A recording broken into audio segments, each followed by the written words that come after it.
Today's topic, sometimes I think making a will can actually be fun. I want to share something that I think is really unfair.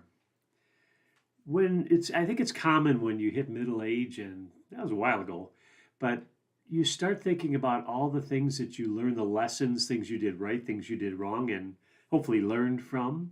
But the knowledge that and experience you've amassed, and the fact that you're starting to get some things under control that maybe you didn't before, or really have a perspective on life and on behavior that maybe you didn't before.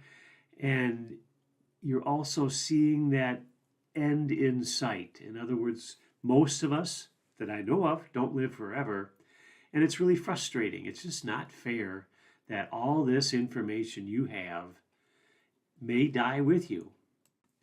So, what do you do about it?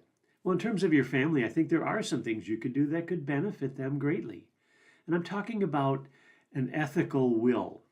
It's a term that's used for a lot of different things, but really what it amounts to is passing on some of the knowledge, the lessons you've learned, some of the things that you hope for your kids, your grandkids, hope that they'll take away from your experiences.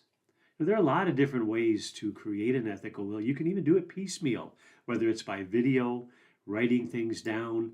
I would suggest just Google ethical will, get a lot of suggestions. For me, there's some advantage to all these videos I've done. Not necessarily that I want to give all my kids and grandkids financial advice, but there are some things that I've talked about that hopefully can be passed down to them. But there are other ways of doing this too. So when it comes to all of the things you've learned and all the experience you've gained, don't just keep it, pass it on.